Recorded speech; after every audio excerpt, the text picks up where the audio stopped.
Hello दोस्तों, मैं रागा स्वागत करता हूं आपका अपने चैनल विजय शर्मा हिस्ट्री पर। तो दोस्तों, आज मैं आप लोगों को बताऊंगा इंडियन हिस्ट्री के बारे में, जैसा कि मैंने पहले ही कहा था। तो चलिए स्टार्ट करते हैं आज का हमारा ये पहला लेसन। हिस्ट्री का मतलब क्या होता है? पास्ट, यानी जो बीत गया वो इतिहास है। आज से पहले जो जो इस देश में हुआ वो सब हम हिस्ट्री में पढ़ेंगे।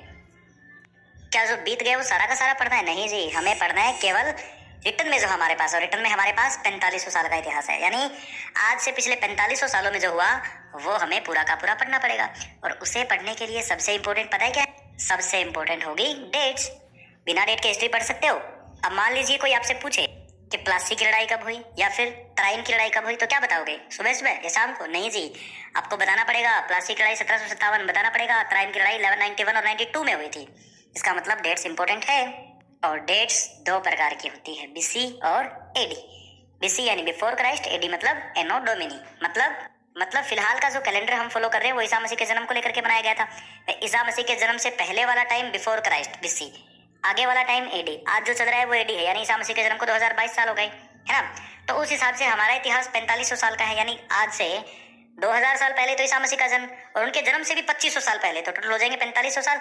मतलब हमें 2500 बीसी से स्टार्ट करना और 1947 एडी तक पहुंचना होगा। समझ में आ गई बात? तो हम लोगों ने देखा हिस्ट्री का मतलब पास्ट कितना, 4500 साल का। कैसे कवर करेंगे? डेट के हिसाब से, एडी और बीसी। 2500 बीसी से लेके 1947 एडी तक पहुंचना होगा हमें। यहाँ तक की बात समझ में आई?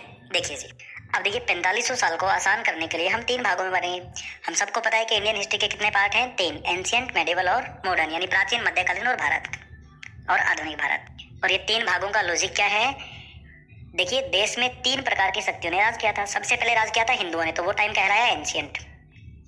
फिर आए मुसलमान, वो कहलाया मेडिवल टाइम। फिर आए अंग्रेज, वो कहलाया मॉडर्न। यानी कि 3 अलग अलग शक्तियों ने राज किया था। 3 भागों में कर दो, सिंपल सी बात है। अगर भारत का इतिहास एक मूवी है तो इसके 3 पार्ट होंगे। पार्ट 1 में हिंदू यानी एंशियंट, पार्ट 2 में मुसलमान यानी मेडिवल में, और पार्ट 3 में अंग्रेज यानी कि मॉडर्न में। समझ में आ गई बात? अब देखिए, आखिर इन तीनों भागों में पूरी हिस्ट्री में हम पढ़ेंगे क्या क्या। एक बार मैं आपको सारा का सारा बोल के बता देता हूँ। क्या आप लोगों को यकीन हो रहा है कि पूरी हिस्ट्री में बोल के बता सकता हूँ? बताइए। चलिए, इससे पहले यकीन हो मैं एक बार नमो जी से पूछ लेता हूँ। हेलो नमो जी, कब आओगे आप? अच्छा, नहीं आ पाओगे? चलिए जी, तो चलिए सारा का सारा मैं ही बता देता हूँ आप लोगों को। सबसे पहले हम चलेंगे एंशियंट में। हम देखेंगे सिंधु घाटी सभ्यता, उसके बाद हम चलेंगे वैदिक सभ्यता में, उसके बाद हम लोग चलेंगे उत्तर वैदिक काल में, जहाँ पे समाज में बुराइयां आ जाएंगी, जाति प्रथा, सती प्रथा। फिर उसके बाद हम लोग देखेंगे कि जैन धर्म और बौद्ध धर्म आएंगे इन बुराइयों को दूर करने के लिए। उसके बाद भारत 16 जनपदों में बट जाएगा, 16 महाजनपद होंगे। उनमें छोटे छोटे वंश आएंगे, शिशुनाग, हर्यक वंश, नंद वंश। उसके बाद नंद वंश में सिकंदर हमला कर देगा भारत पे। सिकंदर के हमले के बाद चंद्रगुप्त मौर्य चाणक्य की सहायता से धनानंद को मार के मौर्य वंश को शुरू कर देंगे। मौर्यों में हम पढ़ेंगे चंद्रगुप्त मौर्य को, बिंदुसार को, अशोक को। अशोक के मरने के बाद मौर्यों का पतन हो जाएगा। फिर गुप्त आएंगे, जिसमें चंद्रगुप्त प्रथम, कुमारगुप्त, रामगुप्त, समुद्रगुप्त। उसके बाद आएगा पुष्यभूति वंश। इस वंश में एक ही राजा हमें पढ़ना होगा, हर्षवर्धन। फिर हम चलेंगे मेडिवल में। मेडिवल में हम देखेंगे कि मुसलमान आएंगे, 712 में आएगा मोहम्मद बिन कासिम।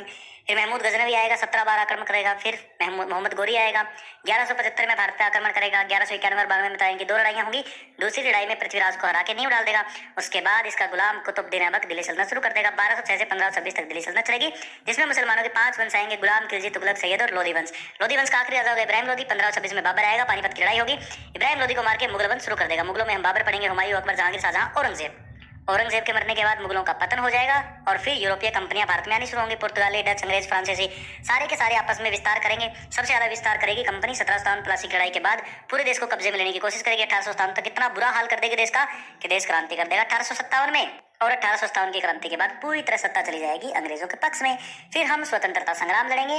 1885 में कांग्रेस पार्टी की स्थापना होगी।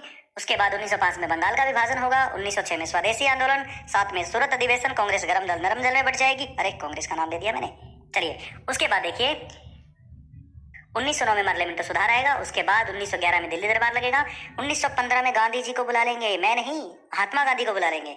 उसके बाद देखिए 1917 में खेड़ा सत्याग्रह, चंपारण सत्याग्रह, 18 में खेड़ा सत्याग्रह, 1919 में जलियांवाला बाग हत्याकांड, 20-22 के बीच असहयोग आंदोलन, 28 का साइमन कमीशन, 32 का लाहौर अधिवेशन, 30, 31, 32 के गोलमेज सम्मेलन, 1935 का भारत शासन अधिनियम, 1942 का क्रिप्स मिशन और भारत छोड़ो आंदोलन, 1940 का कैबिनेट मिशन, 47 की माउंटबेटन योजना, 14 अगस्त को पाकिस्तान, 15 अगस्त को भारत को आजाद कर देंगे। बस इतना सा पढ़ना है। अब देखिए, इससे पहले जो नमो जी आए, मैंने आपको पूरी हिस्ट्री बता दी है। यानी कि अब तक आप लोगों ने देखा इंडियन हिस्ट्री का ट्रेलर।